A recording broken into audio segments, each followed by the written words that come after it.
आज सुनिए आप सबकी प्रिय और हिंदी की वरिष्ठ लेखिका सुषमा मुनींद्र जी की लिखी हुई कहानी शो फ्लॉप। तो शुरू करते हैं कहानी शो फ्लॉप।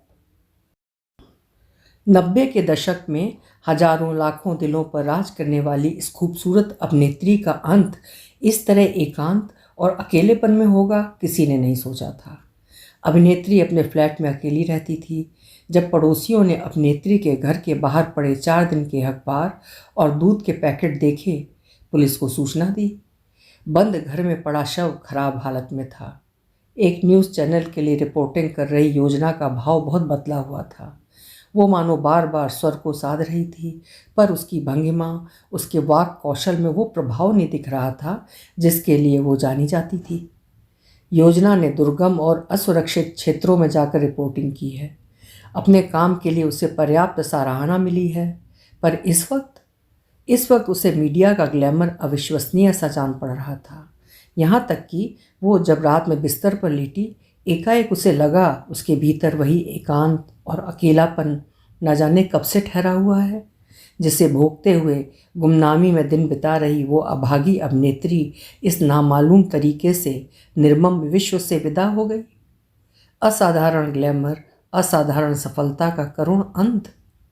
शायद जितनी अधिक ऊंचाई, गिरने का उतना अधिक जोखिम, उतने गहरे घाव। जितनी बड़ी खुशी, उतने घातक अवसाद।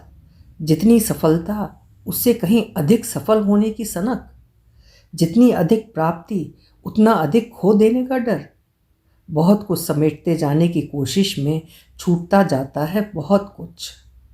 जब खुद पर नियंत्रण नहीं रहा जाता, ठीक तभी मीडिया का कोई सफल चेहरा इसी तरह एकांत में मर जाता है, या अचानक खुदकुशी कर लेता है, या नशे की दुनिया में समा जाता है, या उसकी हत्या कर दी जाती है। तो क्या किसी दिन उसका भी अवसान ठीक ऐसा ही मार्मिक? वो कहीं और खबर बने ना बने, पर इस न्यूज़ चैनल पर जिसके लिए उसने अमूल्य समर्पण के साथ काम किया है, उसके लिए ठीक इसी तरह कुछ पंक्तियों की न्यूज़ तैयार होगी। हमारे चैनल की प्रखर संवाददाता योजना। ओह ओह, चुप्ती से सिहरन उतर गई योजना की शिराओं में। कुछ उत्सुक सी दिखती चपल आंखों में समा गया स्याहपन। बहुत याद आए थे वे जो उसकी ज़िंदगी में आकर फिर चले गए, क्योंकि वे उसके घर में नहीं, दिल में जगह बनाना चाहते थे। योजना पर इल्ज़ाम ये ठहरा कि उसकी भावनाओं ने कभी वक्त पर दस्तक नहीं दी। जब दी, सामने विकल्प न थे।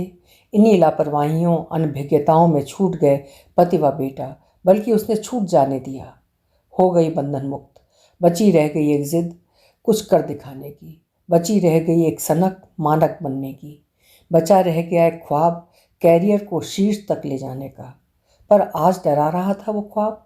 अब तक की ऊंचाई, उपलब्धियां भस्म होती जान पड़ रही थीं, किसी ऐसे भस्म कुंड में जिसकी गहराई वो नहीं जानती।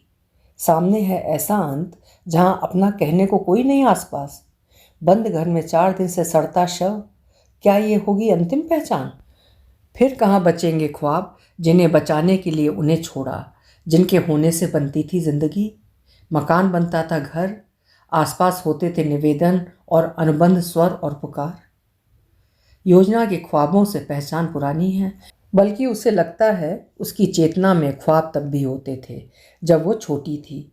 और ख्वाब क्या होते हैं, जैसी उसे कोई खबर नहीं थी। ख्वाब सांस ले रहे थे अनभिज्ञता में। ये वो दशक था जब आज की ये प्रवीण संवाददाता निम्न औसत छात्रा थी। पुस्तक जिसका लक्ष्य कभी नहीं रहा। वो अपनी बड़ी बहनों योशिता और योगिता की तरह उत्कृष्ट अंक कभी नहीं लाई, पर उसे 3 संतानों में सबसे छोटी होने का लाभ निरंतर मिला। पिताजी दोनों बड़ी लड़कियों को झिड़क देते थे। योजना को कोई कुछ नहीं कहेगा, अगली बार ये अच्छे नंबर लाएगी। तुम दोनों अपने साथ इसकी तुलना करोगी तो इसमें हीन भावना आएगी, ये और कम पढ़ेगी।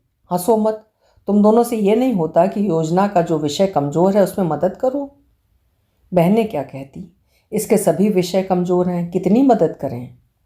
पिताजी के बचाव का प्रतिफल ये कि योजना को कम अंक लाने की शर्म कभी महसूस न हुई।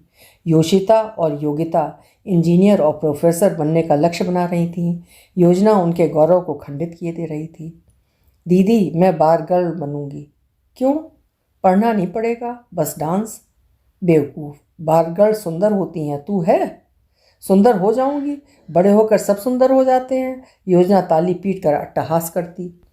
वो बात बात में हंसती थी, खुलकर हंसती थी। ये गुणवत्ता उसमें आज भी है। बहनें किसी आशंका से दुर्बल हो जाती। बेवकूफ़, भाग यहाँ से, हमारा समय खराब न कर। योजना को इसी तरह टाल दिया जाता था। दरअसल उस घर में जो भी ख्वाब देखे गए, दोनों बड़ी लड़कियों की मेधा को लेकर देखे गए। योजना ने कुछ कमाल न कर दिखाया था। वो उम्मीदों का केंद्र कभी नहीं रही। वो जब न्यूज़ चैनल के लिए चयनित हो गई, घर के लोग बेहोशी की दशा में थे। इसने तो उम्मीद से अधिक कर दिखाया। कमाल ये हुआ, वो अपनी प्रभावशाली हिंदी और अंग्रेजी, मुक्त स्वभाव, सनसनीखेज ठहाकों आदि कारणों से अपने कार्यक्षेत्र में प्रमुखता पाती गई। यहीं मिला कैमरा पर्सन समर्थ। कुछ खामोश किस्म का झिझका हुआ सा चेहरा समर्थ का, छोटी छोटी उदास कुछ ढूंढती सी आंखें, जो योजना को पता नहीं कब से निहारा करती थी। वो आम सा दिन था जब समर्थ को अपनी ओर देखता पाकर योजना ने उसकी बाह में आदतन करारी धौल जमा दी थी। पार्टनर, सब ठीक तो है? समर्थ अनायास उस स्थान को सहलाने लगा था जहाँ पर गाज गिरी थी। हाँ हाँ हाँ, सब ठीक है, सिवाय इसके कि आपका हाथ जोर से लगता है। मारने से पहले कुछ ख्याल किया कीजिए। नहीं, मेरा मतलब, आपने अपनी पर्सनालिटी को सूट करता कैरियर चुना है, आप प्रगति करेंगी। इस नवल आशिक की हड़बड़ाहट पर योजना ताली पीटकर हंसी थी। मुझे जो समझ में आया मैंने किया। यू नो समर्थ, मैं पढ़ाई में इतनी पुअर थी कि घर वाले मुझसे उम्मीद नहीं करते थे। पापा कहते, करने दो जो करती है। हमने कब सोचा था योजना ये कर सकती है। मेरे लिए ये अच्छा ही हुआ। मैं अब तक जो भी करती आई हूँ अपनी तरह से करती आई हूँ। मुझे जॉब सेटिस्फेक्शन है, घूमना फिरना, लोगों से मिलना, भिन्न परिस्थिति में काम करना, मीडिया का जाना माना चेहरा बनना। यू नो समर्थ, मैं अपने काम को एंजॉय करती हूँ। मुझे अपना काम चैलेंजिंग और अट्रैक्टिव लगता है। कुछ कर दिखाना है तो अपना बेस्ट देना होगा। दरअसल मैं अपने काम और कैरियर को लेकर बहुत जागरूक और संवेदनशील हूँ। यही होना चाहिए। जानती हैं लोग क्या कहते हैं? आप पहली नज़र में अच्छी लगे ना लगे, आपकी बातें इतनी अच्छी होती हैं कि आप अच्छी लगने लगती हैं। आपकी स्पीकिंग स्किल सचमुच बहुत अच्छी है। आय हाय, आई नो आई नो। खुलकर हंसती योजना को समर्थ मोह से देखता रह जाता।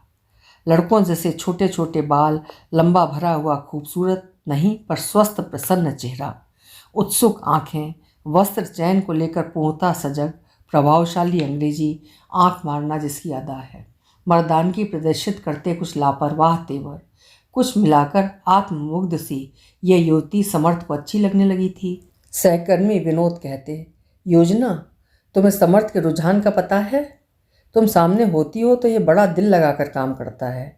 हमें डर है कभी किसी लाइव कवरेज पर यह ना हो जाए कि समर्थ घटनास्थल पर कैमरा फोकस ना कर तुम्हारे चेहरे पर किए रहे। योजना हंसी में डूब जाती। जहाँ मैं रहूँ वहाँ गलती नहीं हो सकती। तुम नहीं, गलती समर्थ करेगा। वो सिफारिश करता है उसे तुम्हारे साथ ड्यूटी दी जाए। कुछ सोचती क्यों नहीं? इसमें सोचना जैसा कुछ नहीं है। अच्छा वेतन, प्रोन्नति, जनप्रियता, ग्लैमर, विदेश जाने के मौके, सोचने को क्या क्या नहीं है। समर्थ के बारे में सोचने का दर्द कौन ले? समर्थ निरंतर सोच रहा था। खुद से 1 वर्ष बड़ी ये संवाददाता उसे लुभा रही थी। उत्तरी क्षेत्र में जबरदस्त भूकंप आया था। बड़े पैमाने पे जान माल की हानि हुई थी। योजना और समर्थ वहाँ की रिपोर्टिंग कर रहे थे। वहाँ कोहराम था, संत्रास था, सड़ांध थी, अव्यवस्था थी, जिल्लत और शिकायतें थीं। पूरा दिन पीड़ितों का हाल जानते सुनते बीत गया। जब फुर्सत मिली दोनों टहलते हुए कुछ दूर तक निकल गए थे। देख रहा हूँ योजना, आज आपका चेहरा उतरा हुआ है। आप इस कदर खुश और स्फूर्त होती हैं कि सोच पाना कठिन है कि आप कभी उदास भी होती हैं। पीड़ितों का दर्द योजना की आवाज़ में उतर आया था। समर्थ, मुझे इस त्रासदी ने बेचैन कर दिया है। सचमुच लोग बहुत सहते हैं। कई तो ऐसे हैं जिनके परिवार में उनके अलावा कोई नहीं बचा। स्थिति को देखना इतना कठिन है। जिन पर बीती है वे कैसे सह रहे होंगे? अच्छा होता जो मैं यहाँ ना आता। योजना ठहर कर समर्थ को देखने लगी। सचमुच नहीं आना चाहते थे?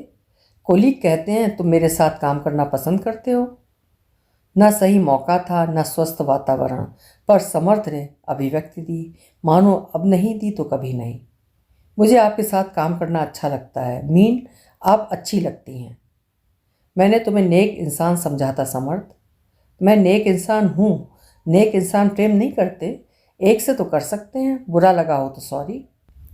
समर्थ का अनुमान था पुरुष वर्ग के साथ बड़ा सहज होकर व्यवहार करने वाली, उनकी बाह पर धौल जमाते हुए अट्टहास करने वाली, विमर्श के अपने साप्ताहिक कार्यक्रम वी द सिटीजन में सहभागियों का हाथ दबाकर समय के अभाव का संकेत कर आगे बोलने से रोक देने वाली, मंत्री को घेर कर खड़े पत्रकारों को ढेल ढकेल मंत्री के समीप पहुंचकर वन मोर क्वेश्चन कहने वाली योजना ठहाका लगाकर कहेगी, चलो प्रेम को आजमाया जाए।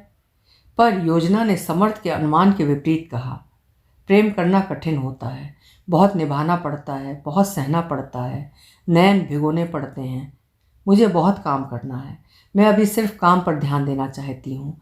हमारे पास कुल कितने होते साल हैं जब हम फुल ऑफ एनर्जी होते हैं? मुश्किल ये है कि प्रेम करने की एक उम्र होती है, वरना हम आपका इंतज़ार कर लेते कयामत तक।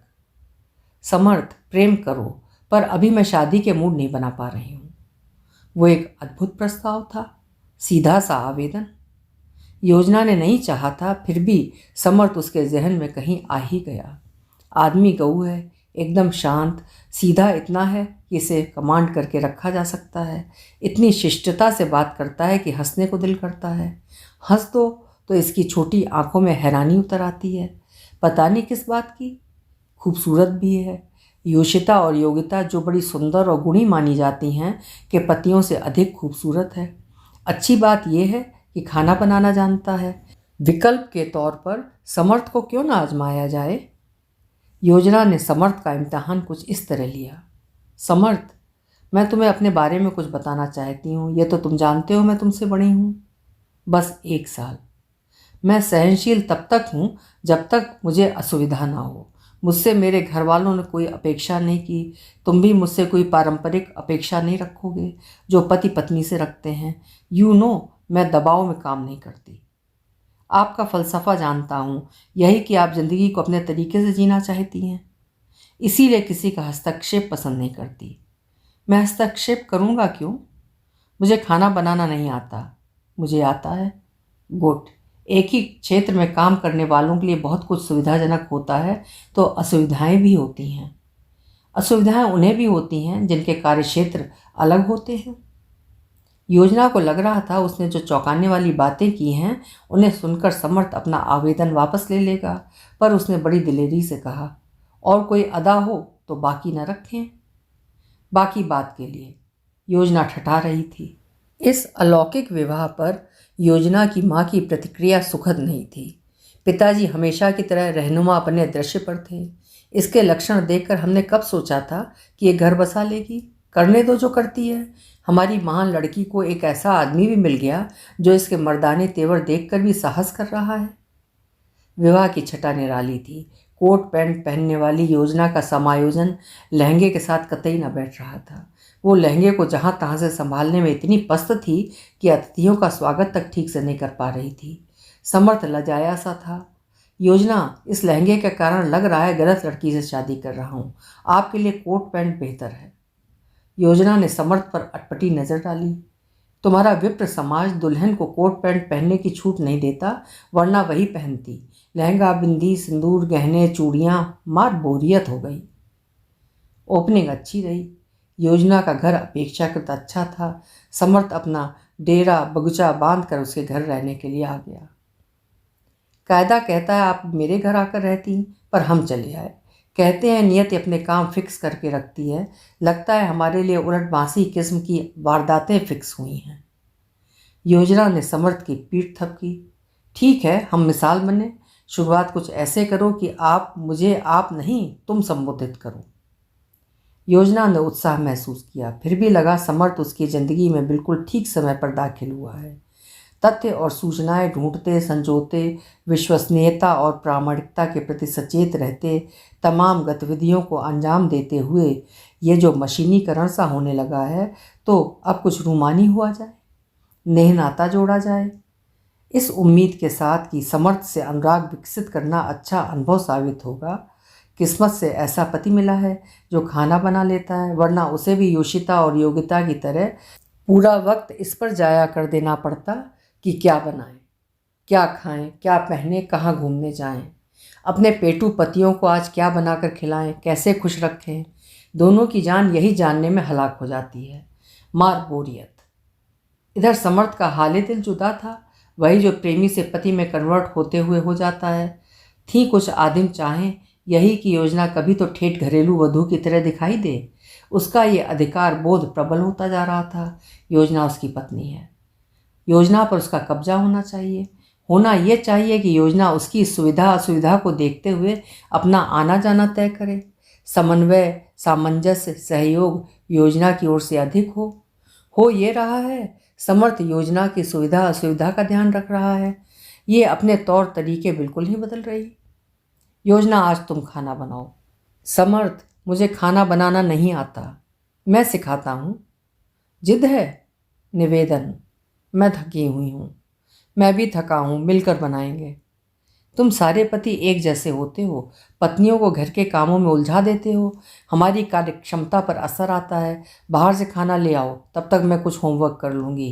कल वी द सिटीजन की शूटिंग है, जल्दी जाओ, खाना खाकर सोऊंगी। मुझे कार्यक्रम में फ्रेश दिखना होता है। फ्रेश दिखने के लिए अच्छी नींद जरूरी है।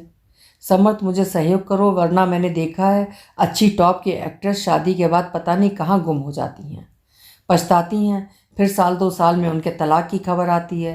तभी मैं कहती हूँ शादी और कैरियर एक साथ मैनेज करना कठिन होता है। स्त्रियों के लिए तो होता ही है। जानते हो क्यों? क्योंकि आजकल के पति आधुनिक भले ही नजर आएं, पत्नी पर दबाव बनाने की सामंती आदत नहीं छोड़ते। रहम रहम। समर्थ योजना के आगे प्रणामी मुद्रा में खड़ा हो गया। मैं बाहर से कुछ ले आता हूँ। पर योजना, ये तो तुम मानोगी कि तुमने मेरी जो दशा बना रखी है, मैं कहीं से भी पति नहीं लगता। हा हा हा समर्थ, पहले तुम व्यक्ति हो, फिर कैमरा पर्सन, फिर मेरे मियाँ। मैं फिर कहती हूँ, मेरी वर्किंग फ्रीक्वेंसी को देखकर लोग हैरान होते हैं। इसके लिए मैंने कड़ी मेहनत की है। अब तो काम करने की मेरी ऐसी आदत हो गई है कि जिस दिन काम ना हो मुझे अवसाद घेरने लगता है। समर्थ को जल्दी ही अनुभव हो गया, यदि योजना उसकी ज़िंदगी में आई है तो अनंत चुनौतियां भी आ गई हैं। योजना को कैमरे की आंख से देखना और उसका आकलन करना भिन्न बात है, अपनी आंख से देखना भिन्न। साथ रहना बहुत भिन्न है। कैमरे की आंख से देखने पर इसकी जिज्ञासा, उत्सुकता, आतुरता, कौतूहल दिखाई देता है। अपनी आंख से देख कर जाना यह जिद्दी बल्कि आत्म केंद्रित होकर रहना पसंद करती है। साथ रहने पर यह भ्रम जाता रहा कि वो योजना के बारे में बहुत कुछ जानता है। उतना तो जानता ही है जितना जानना चाहिए। अब साथ रहते हुए जाना, योजना घर में कितनी लापरवाही बल्कि बेरुखी से रहती है। घर आते ही पर्स, सैंडलें जहाँ तहाँ फेंक देती है। कल फिर पहनना ही तो है। खाना बहुत जल्दी जल्दी खाती है, पेट ही तो भरना है। बिस्तर कभी ठीक नहीं करती, नींद ही तो पूरी करनी है। गीला तौलिया, गीला तौलिया बिस्तर पर पड़े होना आतंकवादी मुहिम नहीं है समर्थ। अखबार का बीच का पन्ना मैं क्या जानूं, यहीं कहीं होगा। रिलैक्स रहा करो समर्थ। और हाँ, हरदम गलती ढूंढे रहने की अपनी वाहियात हरकत को रोको। इस वक्त मैं जल्दी में हूँ, वापस आकर देखती हूँ। समर्थ उसकी कार्यवाहियाँ देखता रह जाता। लगता है वो जब घर में होती है दरअसल तब भी ड्यूटी पर होती है। अक्सर दर्पण के सामने खड़ी हो जाती है और अपनी body language, facial expression, posture, आंखों के मूवमेंट का कई कई कोणों से सर्वेक्षण करती है, सुधारती है। तैयार की गई समरी को, शब्दों को बार बार दोहराती है कि किस तरह बोलते हुए अधिक प्रभावी और सकारात्मक दिखेगी। इन क्रियाओं में इतनी दत्तचित्त होती है कि अक्सर समर्थ की आवाज़ उस तक नहीं पहुंचती। योजना, सुनोगी कुछ? रात बहुत हो गई है, हमें सोना चाहिए। समर्थ ने जब तीसरी बार पुकारा, योजना का ध्यान भंग हुआ। समर्थ, कुछ कहा तुमने? मैं विचार कर रही थी कल शूट होने वाले वी द सिटीजन में क्या क्या कहना है। तुम तो जानते हो मैं स्क्रीन पर होती हूँ और मुझे अपने प्रेजेंटेशन पर ध्यान देना होता है। गलती हुई और भद्द पिटी। यू नो, कल का सब्जेक्ट क्या है? ब्यूटी कॉन्टेस्ट की क्या उपयोगिता है? योजना, तुम हर वक्त प्रोफेशन की बातें करती हो, ये कुछ अस्वाभाविक लगता है। हमारे बीच कभी तो ऐसी बातें हों जो मुझे अच्छी लगती हैं। मतलब? योजना ड्रेसिंग टेबल वाला स्कूल खिसका कर बैठ गई। जानते हो वी द सिटीजन कितना पॉपुलर होता जा रहा है, मुझे कितना अच्छा फीडबैक मिल रहा है, मैं बेस्ट एंकर हूँ। ओह गॉड, मेरे इन चाहने वालों को क्या पता मैं पुअर स्टूडेंट हुआ करती थी। हा हा हा। योजना, तुम एक जैसी बातें करते सोचते उबती नहीं? नहीं, योजना ने जोर देकर कहा। ऐसी बातें मुझे एनर्जाइज करती हैं। मैं विचार, अनुसंधान, अवधारणाओं के साथ रचनात्मक पक्ष पर पूरा ध्यान देना चाहती हूँ। इसके लिए मुझे पर्याप्त वक्त चाहिए। मैंने तुमसे शादी ही इसलिए की है कि एक ही फील्ड में होने से तुम मुझे समझोगे, सुझाव दोगे जैसे पहले देते थे। तुमने कहा था, योजना, तुम इस तरह बात बात में ये जो कंधे उचकाती हो, इससे उपेक्षा और लापरवाही प्रदर्शित होती है। मुझे बात उचित लगी, मैंने अपनी आदत बदली। अब देख रही हूँ तुम कुछ नहीं कहते, बताओ और क्या सुधार कर सकती हूँ? सब ठीक है। रिटायर्ड पर्सन की तरह बात ना करो समर्थ। सब ठीक है यानी कहीं कुछ है जो ठीक नहीं है। कोई दूसरी बात करो, जैसे कि समर्थ साहब का मूड खराब क्यों हो? माई टिपिकल इंडियन हस्बैंड। अब बराबरी का ज़माना है, तुम्हें हम सराहें, तुम हमें सराहो। पर देख रही हूँ तुम मेरे साथ ड्यूटी करने को दीवाने नहीं रहते हो। कलीग नोटिस लेते हैं, मैं कह देती हूँ। घर में समर्थ मेरी सांवली सूरतिया देखकर उकता जाता है, ड्यूटी पर तो बेचारे पर रहम करो। ठीक है, तुम दर्पण में अपना रूप निहारो, मैं सोता हूँ। समर्थ ने योजना की विपरीत दिशा में मुंह फेरा और कनपटी तक तकिया रख सोने का उपक्रम करने लगा। समर्थ और उसकी अड़चनें। पहली बड़ी अड़चन, प्रभावशाली पत्नी दिमाग को स्थिर नहीं रहने देती। अड़चन 2, ये लोग अपने काम में इतनी लय रहती हैं कि घर इनकी प्राथमिकताओं में नहीं होता। ये लोग पता नहीं किन मूल्यों की स्थापना में लगी होती हैं, जब इन्हें भावनात्मक रूप से किसी की ज़रूरत नहीं होती, बल्कि इनकी आत्मा में भाव शून्यता, अमानवीयता, एक किस्म की क्रूरता पाई जाती है। मोह भंग की स्थिति जल्दी ही बन गई। प्रेगनेंसी टेस्ट पॉजिटिव है।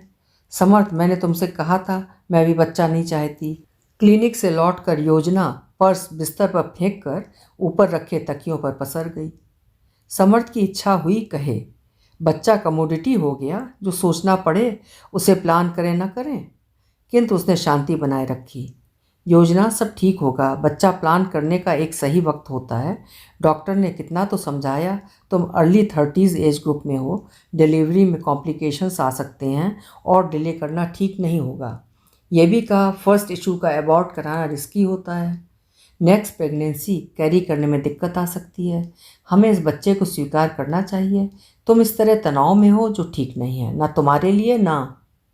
समर्थ की शांत आंखों में कुछ उम्मीदें थीं जिन्हें योजना ने उपेक्षित किया। मेरा काम प्रभावित होगा, उसका क्या? मैंने कई औरतों को देखा है, बच्चा संभालते संभालते उनका काम छूट गया। मैंने तो सुना है योजना, माँ बनना हर औरत की चाह होती है। हमारे घर में एक बच्चा क्या आ रहा है, तुम मातम करने लगी। बच्चे जिंदगी का सबसे सुंदर पक्ष होते हैं। योजना ने दहकती नज़र समर्थ पर फेंकी। यदि तुम्हें गर्भ धारण करना होता तुम ये लोक लुभावनी बातें न करते। बच्चे का आना मेरे लिए सचमुच असुविधाजनक होगा। मैंने तभी कहा था, मैं तब तक ही सहनशील हूँ जब तक मुझे असुविधा ना हो। बच्चे को जन्म देने भर से छुट्टी नहीं मिल जाती है, उसकी देख रेख जिंदगी भर चलने वाली प्रक्रिया होती है। यू नो समर्थ, आज की वर्किंग वुमेन अपने कैरियर को लेकर किस कदर मोहग्रस्त है। बच्चे व्यवधान की तरह होते हैं, इसलिए ये गर्भ धारण नहीं करना चाहती। बाद में सुविधा अनुसार बच्चा अडॉप्ट कर लेती हैं। कैरियर सुरक्षित रहता है, जनसंख्या वृद्धि का इल्ज़ाम भी इन पर नहीं आता। तो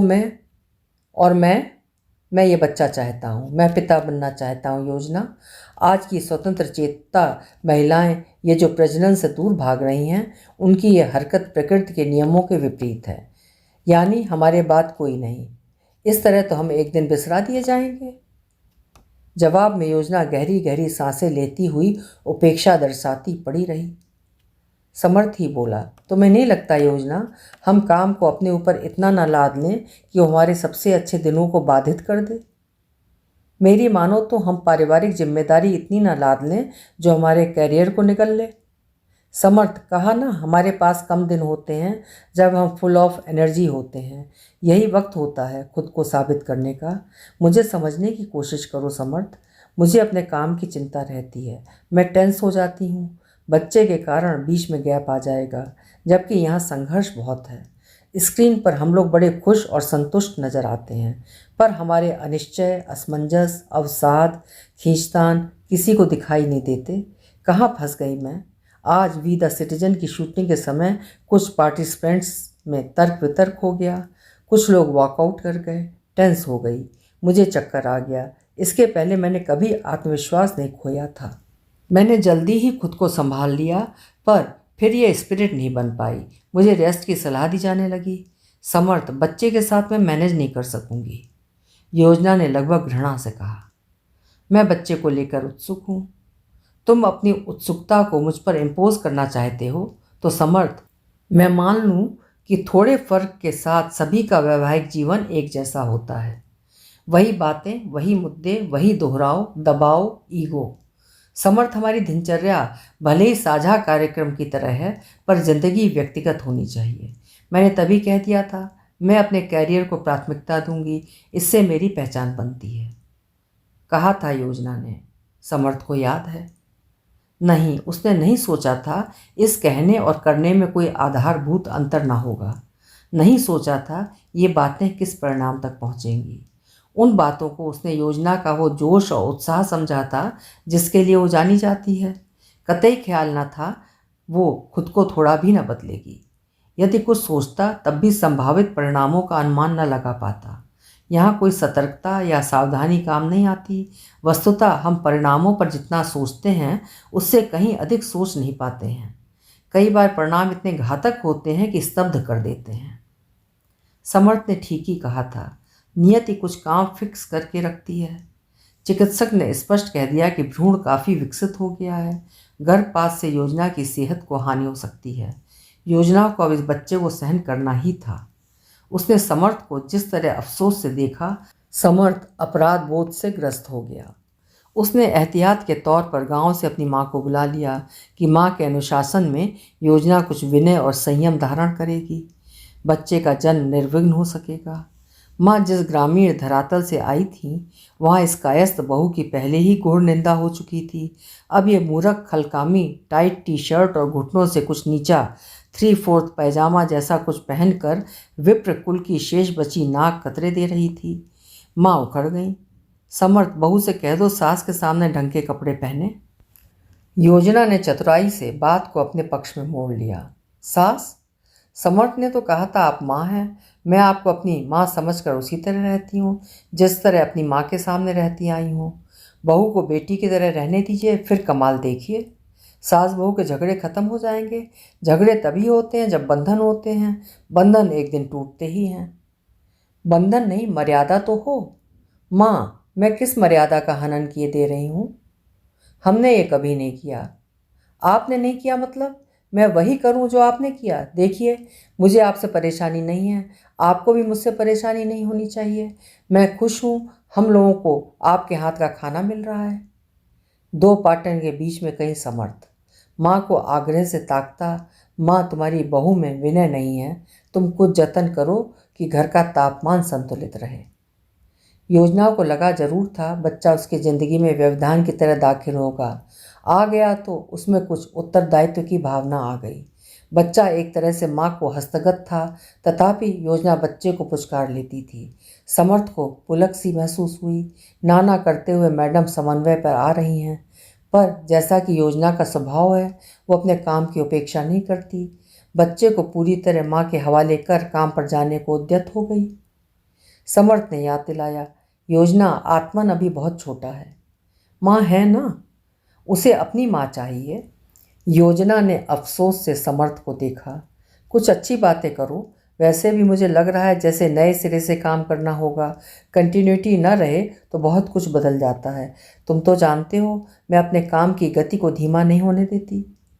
तुम्हारे इस हुनर को जानता हूँ, पर मुझे देर हो रही है। माँ बीच में कूद पड़ी। समर्थ बहुत चतुर है, पूरा भार मुझ पर डाल, खुद स्वतंत्र हो जाना चाहती है। मैं खाना बनाऊं, बच्चा संभालूं कि क्या करूं? यहाँ भाड़ भूजने नहीं आई हूँ। योजना ने स्पष्ट कहा। लीजिए, फिर आप बुजुर्ग लोग ही कहते हैं कोई पूछता नहीं। अपनी पूछ परख बनाए रखने के लिए अपनी उपयोगिता साबित करनी पड़ती है। ये भाड़ वाली बात आपके मन में कैसे आ गई? आप अपना पोता ही तो संभाल रही हैं। तुम ठहरी चारों वेदों की ज्ञाता, मैं तुमसे बहस नहीं करना चाहती। जजगी का काम संभाल लिया, अब गाँव जाऊंगी। यहाँ क्या तकलीफ है? माँ ने उकसाती नज़र से समर्थ को देखा। समर्थ को माँ के मान सम्मान की चिंता हो गई। योजना, चुप रहो। चुप हूँ, जाने दो माँ को। ये जो कहा जा रहा है ना, नाते रिश्ते कहीं गुम हो रहे हैं, इसके लिए हम ही नहीं, ये ओल्डी भी जिम्मेदार हैं। ये लोग समन्वय नहीं बनाते, दर्द ये कि उपेक्षित किए जा रहे हैं। समर्थ, तुम और तुम्हारी विघ्न संतोषी माँ देहाती संस्कृत से अलग इस संस्कृत में चले तो आए हो, पर उसका हिस्सा नहीं बन पाए। रहेंगे महानगर में, चलन गांव का। यही तुम लोगों की समस्या है। लिहाज इतना जरूर किया कि ये सब योजना ने अंग्रेजी में कहा ताकि माँ आशय न समझें। योजना, तुम्हारे इस दार्शनिक विवेचन से मुझे अरुचि हो रही है। समर्थ खिन्न हो गया। समर्थ को समझ में आ गया, योजना से विवाह कर उसने सबसे बड़ा गुनाह कर डाला है। ना वो योजना को समझ सकता है, ना उसे समझा सकता है। ये उलझती भी है और उलझाती भी है। काम के अलावा क्या कुछ नहीं सोचती। कार्यस्थल पर इतनी स्फूर्त परिश्रमी सहयोगी होती है, घर पर कितनी लापरवाह उदासीनी उखड़ी हुई। समर्थ, माँ तो रवाना हो गई। आत्मन का क्या करूं? मैंने कहा था मैं बच्चे के साथ मैनेज नहीं कर सकूंगी। मैनेज करना होगा। इसे क्रैश में डालने का प्रयत्न करो। माँ बाप के होते हुए बच्चा अनाथों की तरह पलेगा। कैसा बुरा वक्त आ गया है। माँ के पास बच्चे के लिए वक्त नहीं है। जानती हो ये सब क्यों हो रहा है? क्योंकि तुम लोग इतने महत्वाकांक्षी होते जा रहे हो। आत्मन किस तरह उपेक्षित हो रहा है सो मैं देख रहा हूँ। ये दशा देखकर मैं दबाव में आ जाता हूँ, काम ठीक से नहीं कर पाता। मैं भी दबाव में रहती हूँ, कार्य क्षमता पर असर आता है, चेहरे पर अपेक्षित भाव नहीं बन पाते, जबकि मुझे स्क्रीन पर दिखना होता है। समर्थ, तुम अपना बिहेवियर ठीक करो। तुम अपना बिहेवियर कब ठीक करोगी? मैंने क्या किया? ये जो बात बात में ठाका लगाकर सहकर्मियों की बाह में धप्प से धौल मारा करती हो, गलत संदेश जाता है। मैं पहले भी ऐसी थी, अब क्या हो गया? अब तुम मेरी पत्नी हो, तुम्हारे आचरण व्यवहार से मेरी पोजीशन बनती बिगड़ती है। तुम्हें गंभीरता सीखनी होगी। बता दो किस तरह सीखूं? सभ्यता से पेश आओ। तुम चाहते क्या हो? कैसे समझाऊं? मेरे भीतर कुछ भाव हैं जिनकी पूर्ति नहीं हो रही है क्योंकि तुम्हारे पास वक्त नहीं है। दरअसल हम पति पत्नी की तरह नहीं, दो सहकर्मियों की तरह रहते हैं, बल्कि तुम पुरुष की हैसियत से रह रही हो, अधिकारी की तरह, और मैं क्या कहूँ? समर्थ, तुम मुझे घेर रहे हो। इस तरह की निम्न मध्यम वर्गीय भावुकता के लिए मेरे पास सचमुच वक्त नहीं है। मैंने जन्म जन्म का साथ निभाने जैसी बात कभी नहीं की। मैंने पहले ही कह दिया था कि कैरियर को प्रमुखता दूंगी। ये सब पाने के लिए मैंने बड़ी मेहनत की है। मैं घरेलू गाय बनकर नहीं रह सकती। मूड खराब कर दिया। झुकाव, लगाव, तनाव और अब टकराव। समर्थ को हर बार पराभूत होना है। क्या मैं योजना को घेर रहा हूँ? क्यों लगता है जो चाहा था नहीं मिला? जैसे कोई अब तक की अनुभूति को खत्म किए दे रहा है। काम में मन क्यों नहीं लगता? योजना के साथ ड्यूटी करने में उलझन क्यों होने लगी है? क्यों लगता है मैं हार रहा हूँ, वर्चस्व खो रहा हूँ? कोई स्पर्धा, कोई चिढ़, अवमानना जैसा भाव? मैं क्यों नहीं योजना की तरह व्यवहारिक बल्कि निर्मोही हो पाता? घर या शहर के बाहर रहूं तो आत्मन की फिक्र लगी रहती है, जैसे मैं उसकी माँ हूँ। आत्मन भी तो मुझे देखकर इस तरह ललकता है मानो प्रकृति उसे संज्ञान दे रही है। उसे सुरक्षा और सहयोग पिता से मिलना है, और अब तो हमारे तनाव को कलीग भी समझने लगे हैं। समर्थ, अब तुम्हें योजना के साथ ड्यूटी करने में मज़ा नहीं आता? पता नहीं किसने कहा था, तब ये आशिक था, अब शौहर है। फ़र्क पड़ता है ना? नहीं, वो आत्मन के कारण हम दोनों में से किसी एक को घर पर अधिक वक्त देना पड़ता है। किसी एक को कि तुम्हें? नहीं, वो उलझ जाता समर्थ। उलझन योजना की भी कम नहीं थी। उसे ओल्ड हाउस में रहने वाले बुजुर्गों पर 30 मिनट का स्पेशल प्रोग्राम तैयार करना था। समर्थ शहर से बाहर था। आत्मन ने योजना को खिंचा डाला था। क्रैश में रुकने को तैयार न था। किसी तरह पीछा छुड़ाकर भागी। मूड खराब हो गया, जो कि ओल्ड हाउस पहुंचने तक दुरुस्त नहीं हुआ। टीम के लोग हंसते रहे। आज फिर समर्थ से पंगा लिया क्या? इस परिहास ने योजना के बिगड़े मूड को और बिगाड़ दिया। उसे सारे बूढ़ों पर गुस्सा आ रहा था। जी चाहा व्यक्तिगत रूप से कुछ सवाल करे। देखिए, सच कहिए, क्या आप लोगों ने अपने दायित्व अच्छी तरह निभाए हैं? जब आपका दौर था, आप घर के केंद्र में थे, बहू को पूरे मन से स्वीकार किया था, वही प्रेम और क्षमा दी जो बेटी को देते रहे हैं। क्या आप असहयोग कर घर का माहौल बिगाड़ते रहे हैं? गलतियां आपकी ओर से भी हुई। अब सत्ता बहू के हाथ में है। आप शक्तिहीन हो चुके हैं। बहू प्रतिशोध ले रही है। देखिए, आप लोगों की उम्र ऐसी है कि समाज की करुणा आपको मिलेगी। फिर भी पूछती हूँ, आपने कभी खुद को सुधारने का यत्न किया? इसलिए पूछ रही हूँ कि मेरी सास किसी ने पुकारा, योजना। योजना ने कपाल थाम लिया। क्या हो गया है मुझे? क्या पूछना चाहती हूँ, जबकि तैयार किए गए बिंदुओं पर यह चर्चा करनी है? योजना खुद को साध रही थी, पर मन में जो उथल पुथल थी वो सहज ही शांत होती जान नहीं पड़ती थी। ये पहली बार हुआ जब उसने गलतियाँ की, हड़बड़ाहट दिखाई। कुछ हिस्सों को दोबारा शूट किया गया, कुछ एडिटिंग की गई। मंजर तेजी से बदल रहा था। हमें खबर हो ना हो, मंजर इसी तरह बदल जाते हैं। स्टिंग ऑपरेशन का काम पूरा कर योजना 2 माह बाद घर लौटी थी। चिकित्सकों द्वारा कन्या भ्रूण को अवैध रूप से नष्ट किए जाने को सार्वजनिक करने हेतु चैनल द्वारा यह स्टिंग ऑपरेशन किया गया था। काम जोखिम भरा था, जिसे योजना ने अपने कौशल से कर दिखाया था। वो उपलब्धियों से भरी थी। बाप रे, किस तरह हम लोगों ने कुछ शहरों को सिलेक्ट किया, वहाँ के नर्सिंग होम्स की जानकारी ली, रूटीन चेकअप के लिए आने वाली गर्भवती महिलाओं पर नज़र रखी। उनमें से कुछ को विश्वास में लिया कि वे डॉक्टर से कहें उन्हें गर्ल चाइल्ड नहीं चाहिए, एबॉर्शन कराना चाहती हैं। बहुत कम स्त्रियां सहयोग करने को तैयार हुईं। समर्थ, क्या बताऊं, भ्रूण गिराने के लिए चिकित्सक इस तरह जल्दबाजी कर रहे थे कि कहीं पेशेंट हाथ से न निकल जाए। झांसी में हम बुरे फंसे। लेडी डॉक्टर हमारे द्वारा भेजी गई लेडी को ऑपरेशन थिएटर में ले जाने को उतारू हो गई कि बाद में क्यों, अभी ये काम किए देती हूँ। बड़ी कठिनाई से हम लोग उस लेडी को सुरक्षित कर पाए। चिकित्सा नोबल प्रोफेशन नहीं रही। देखना समर्थ, रिपोर्ट देखकर शासन प्रशासन की नींद उड़ जाएगी। पता नहीं कितने डॉक्टर सस्पेंड होंगे, कितनों को रिपोर्ट में घसीटा जाएगा, कितनों को सज़ा मिलेगी। मेरे काम को इतना एप्रिसिएशन मिला कि क्या कहूँ। योजना की यही ऊर्जा, यही अंदाज़े बयां, यही हौसला, काम को प्राथमिकता देने की वृत्ति समर्थ को कभी दीवाना बनाती थी। अब दीवानगी उतार पर थी। इन दिनों उसे अपने काम और आत्मन को संभालने में कठिनाई आई थी। उसे संयम खोना ही था। कभी मेरी या आत्मन की याद आई योजना? हाँ, घर लौटना अच्छा लग रहा है। आत्मन, मैं तुम्हारे लिए कुछ लाई हूँ। आत्मन योजना की गोद में पहुँचता ठीक इससे पहले समर्थ ने उसे अपने कब्जे में ले लिया।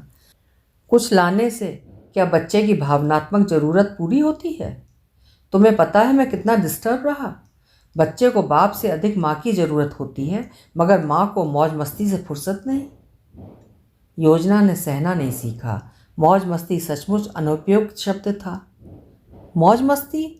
मेरे लिए पहरे की व्यवस्था कर दो। तुम्हारा बिहेवियर मेरे काम में खलल डालने की तुम्हारी आदत हो गई है। यदि तुम्हें अपने शब्द याद हों, तुम्ही ने कहा था मैं हस्तक्षेप नहीं करूँगा। संभल गया समर्थ। महसूस किया गलत कह गया है।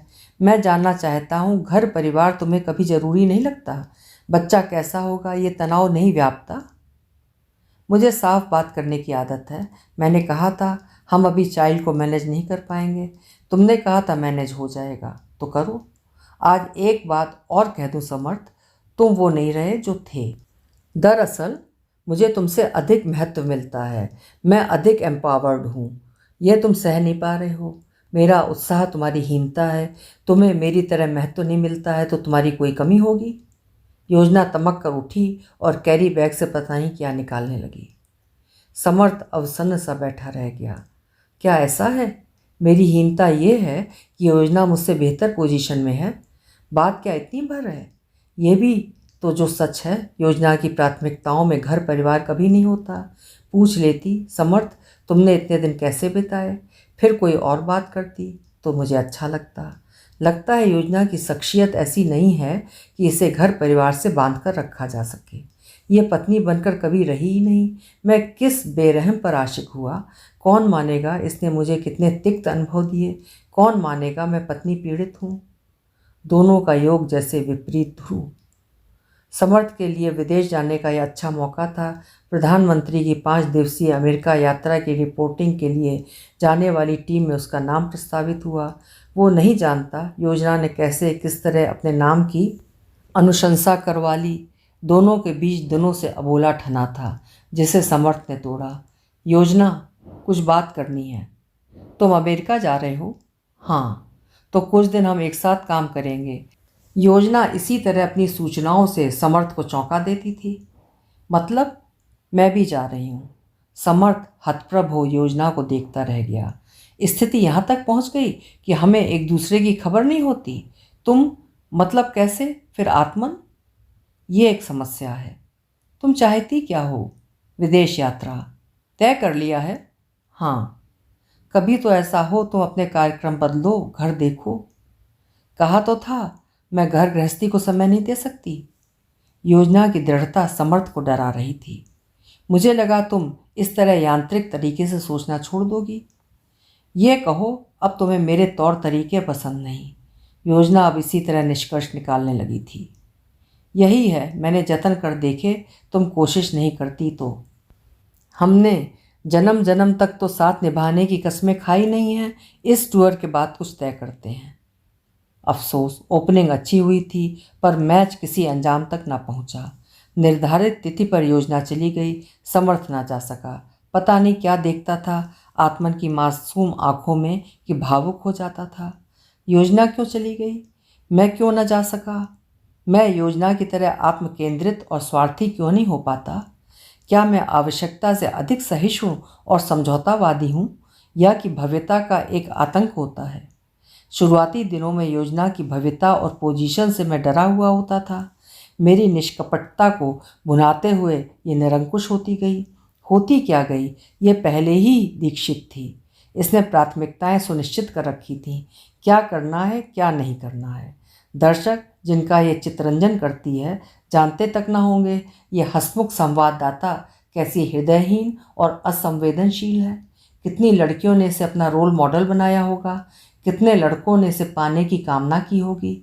ये लोग नहीं जानते होंगे जब घर टूटने का खतरा ठीक सामने है तब भी ये समन्वय बनाने को चिंतित नहीं है। सोचा था एक ही क्षेत्र होने से समन्वय बनेगा, अब लगता है समन्वय न बन पाने का कारण एक ही क्षेत्र में होना है। समन्वय बनना ही नहीं है तो अब इसे घर से बांधे रखने की कोशिश क्यों? बांधे रख कर क्या, ये तो मुझसे इस घर से कभी बंधी ही नहीं। जाने दिया जाए इसे, ये अपने बड़े ख्वाबों के साथ रहे, मैं अपने छोटे ख्वाबों को लेकर ही जी लूँगा। पर तड़ित तो अब गिरा। योजना ने तलाक का मुकदमा दायर कर दिया। आपसी सहमत से संबंध विच्छेद। समर्थ के लिए एक और बड़ा सदमा। योजना के साथ रहते हुए सब कुछ दुर्भाग्यपूर्ण लग रहा था। फिर भी वो सोचता था संबंध विच्छेद जैसी बात साफ तौर पर करना, फिर तलाक का मुकदमा दायर करना अमानवीय होगा। बिल्कुल नहीं सोचा था योजना स्वयं तलाक मांगेगी। दहल गया समर्थ। यह साथ नहीं रहना चाहती न सही, पर छोटा होने के कारण आत्मन की कस्टडी योजना को मिली, जो कि मिलेगी ही। तो आत्मन के बिना रहना कितनी बड़ी क्षति होगी। महापखवाड़े में कभी अजनबी की तरह बच्चे से मिलने जाना कितना विचित्र लगेगा। तकलीफ तो आत्मन को भी होगी। अदालत क्या जाने आत्मन को लेकर योजना की आत्मा में ना वात्सल्य है ना अपेक्षित उत्साह। योजना सामने थी। समर्थ अलग होना ही है तो हम सम्मान के साथ अलग हो जाएं। हमारे बीच इतनी नम्रता जरूर बनी रहनी चाहिए कि हम एक दूसरे के चेहरे देखने से परहेज ना करें। और हाँ, मैं अदालत से सिफारिश करूंगी आत्मन की कस्टडी तुम्हें दी जाए। बच्चा तुमसे अधिक जुड़ा हुआ है, तुम्हारे साथ सुरक्षित महसूस करेगा। मैं वक्त नहीं निकाल सकूंगी। आत्मन उपेक्षित होगा, मैं उसे लेकर मोहग्रस्त नहीं होना चाहती। योजना ने समर्थ को हमेशा चौंकाया था, फिर चौंका दिया। सोच लिया है? सोच कर कह रही हूँ, यदि मेरी माँ आज जीवित होती मैं आत्मन को उन्हें दे देती, वे केयर कर लेती। तुम्हारी माँ केयर कर सकती हैं। विचलन नहीं, पछतावा नहीं। करना होता तो तभी करती। सभी सासों की सोच एक सी होती है, तब उन्हें लगता था वे मेरी भाड़ बनकर रह रही हैं। मैं घबरा गया हूँ योजना। तलाक में सबसे बड़ी लड़ाई बच्चे की कस्टडी पाने की होती है। तुम कितनी आसानी से कह दे रही हो आत्मन को लेकर मोहग्रस्त नहीं हो। मैंने सोचा था ये सुनकर तुम खुश हो जाओगे, पर तुम्हें हिचकिचाहट है। लगता है तुम बच्चे की जिम्मेदारी नहीं लेना चाहते। मैं ऐसा क्यों करूँगा? ताकि सिर पर कोई जिम्मेदारी ना रहे, दूसरा ब्याह करने में आसानी हो। मैं आत्मन को इसलिए भी नहीं रखना चाहती ताकि तुम स्वतंत्र होकर ना रह सको। देखो समर्थ, दोष तुम्हारा भी है। वही पति का अहम पाले रहे। तुम जल्दी घर आ गए, मैं क्यों नहीं आई? मैंने कपड़े क्यों नहीं तहाए? खाना स्वादिष्ट बने, मैं इसका ध्यान क्यों नहीं रखती? ये घटिया बातें मुझे अस्वस्थ कर देती हैं। अब पति की भूमिका बहुत बदल गई है। ये लोग हर वो काम करने लगे हैं जो पत्नी पर थोप दिया करते थे। जी हाँ, खाना बनाते हैं, बच्चे संभालते हैं। ठीक है, आत्मन को मैं रखूँगा। मुझे तुम पर भरोसा नहीं है। 9 जून। यही वो तारीख थी जब योजना और समर्थ का गठबंधन हुआ था। उस एक तारीख के नतीजे सामने थे। छूट गया चंद वर्षों का साथ। तमाम याचित अयाचित कामनाएं शेष हुईं। योजना की अनुशंसा पर अदालत ने बच्चा समर्थ को सौंप दिया। समर्थ एक दिन कुछ छोटे छोटे ख्वाब लेकर योजना के घर में रहने आया था। यही वो अभिशप्त घर है जहाँ योजना के बड़े बड़े ख्वाबों ने समर्थ के छोटे ख्वाबों को ले लिया। यही वो घर है जहाँ गृहस्थी के कुछ खटराग जुड़े, आत्मन जिंदगी में आया। यही घर समर्थ और आत्मन को विदा दे खाली था। पर यह खाली होना पहले की तरह नहीं था। यहाँ कुछ निशान बाकी थे किसी के होने के। योजना दिनों बाद उस घर में अकेली थी। वो कुछ देर घर की शांति को अपनी कोशिकाओं में उतारती रही, फिर अपने फैसले को सही ठहराते हुए खुद को प्रबोधने लगी। मैं मानो अब तक इस घर में बंधक थी, आज आज़ाद हो गई। मैंने घरेलू दबावों की फिक्र नहीं की, पर मेरे जहन में वे कहीं ना कहीं होते थे। मैं अपनी सोच, कार्यक्षमता, ऊर्जा का पूरा उपयोग नहीं कर पा रही थी। समर्थ मेरे हौसले पस्त किए दे रहा था। मैंने अपने लिए अब तक कैरियर, परिस्थिति, रंग, खुशियाँ जो भी चुनी ठीक ही चुनी। पति सही नहीं चुन पाई। दरअसल मुझे शादी जैसी बेवकूफ़ी करनी ही नहीं चाहिए थी।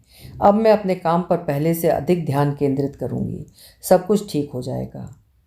अब कुछ भी ठीक नहीं हो सकता था, क्योंकि पहले जैसा कुछ भी नहीं रहा था।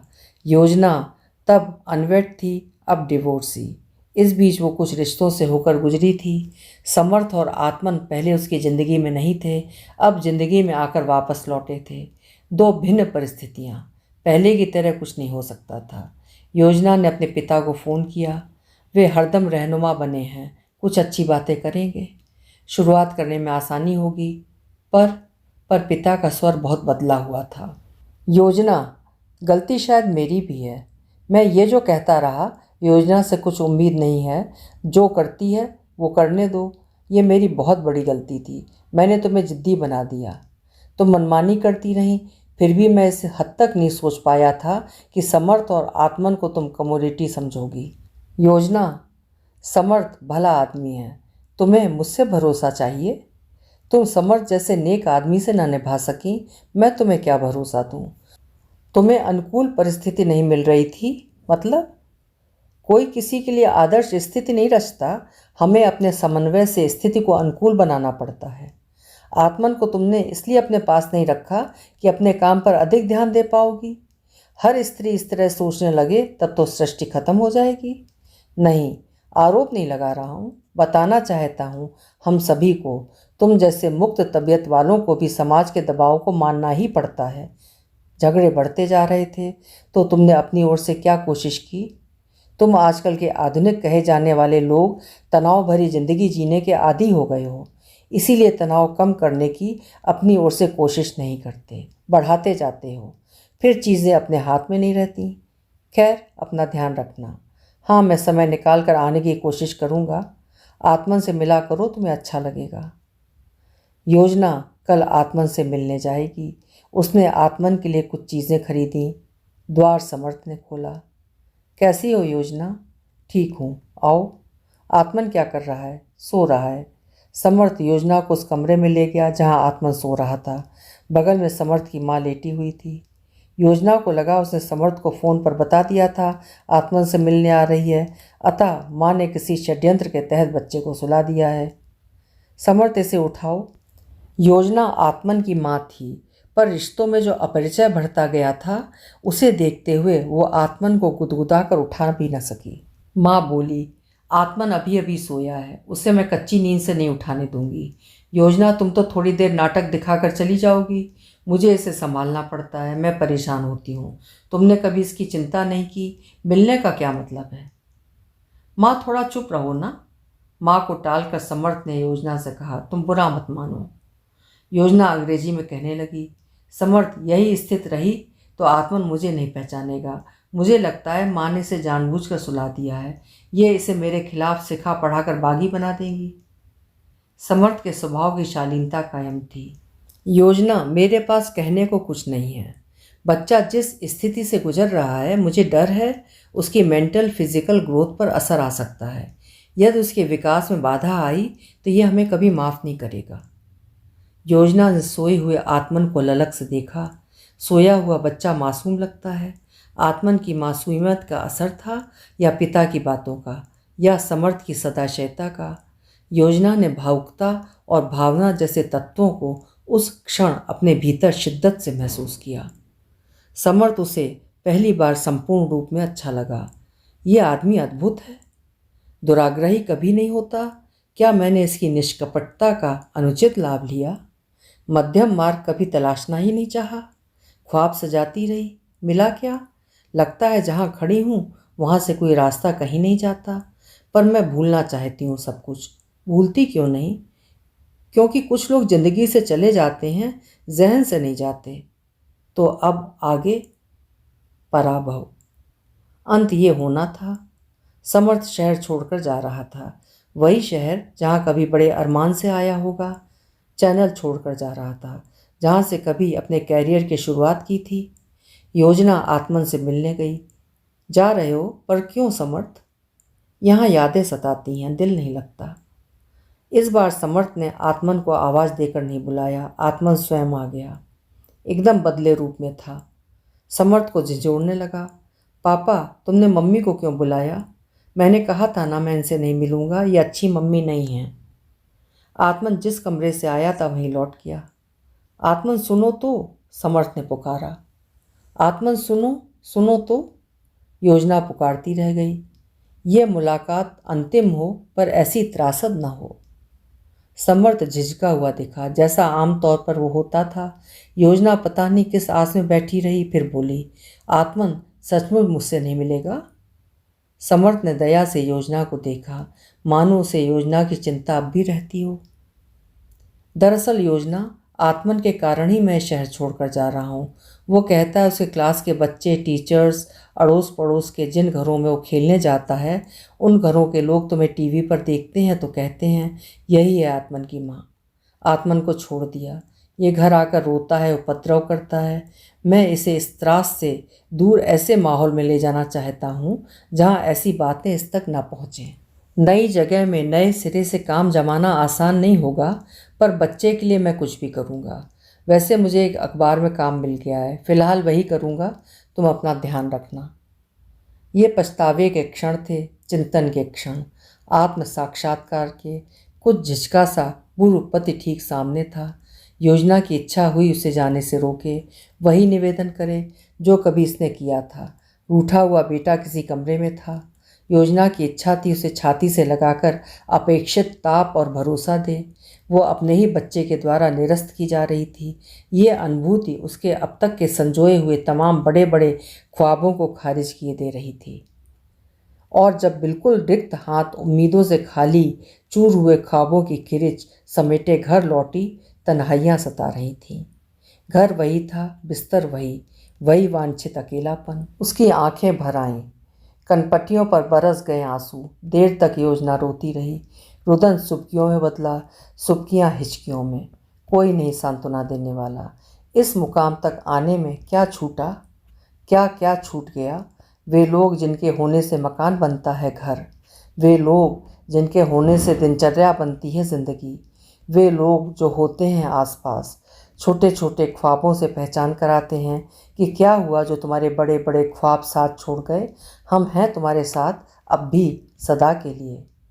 चाहिए किसी का मुलायम स्पर्श खुद को एकदम स्वाभाविक मानवीय बनाने के लिए। चाहिए धरती पर पैर रखने के लिए। चाहिए आकाश किसी आशा का पता लगाने के लिए। और ये छोटे छोटे सुख उतनी ही खुशी दे सकते हैं जितनी कि ये सामने शेल्फ पर सजे बेस्ट एंकरिंग, बेस्ट रिपोर्टिंग के लिए मिले अवार्ड। तब से पता नहीं कितने दिन गुजरे, कितनी रातें। योजना ने ख्वाब देखना छोड़ दिया है, पर नींद में ख्वाब देखने की आदत सदियों पुरानी है। योजना के हिस्से की रात आज भी आई। रात थी, नींद थी, नींद में ख्वाब था, ख्वाब में था यही घर, यही बिस्तर, बिस्तर पर पड़ा हुआ 4 दिन से सड़ता शव। चैनल में छोटी सी खबर थी। हमारे चैनल की प्रखर प्रबुद्ध संवाददाता योजना का दुखद निधन। लोगों ने उनके घर के बाहर 4 दिन से पड़े अखबार और दूध के पैकेट देखकर पुलिस को सूचना दी। अभी आप सुन रहे थे सुषमा मुनींद्र जी की लिखी हुई कहानी शो फ्लॉप, जिंदगी की कड़वी सच्चाई। आशा है कहानी आपको भी पसंद आई होगी। कल फिर मिलेंगे। आपका समय शुभ हो।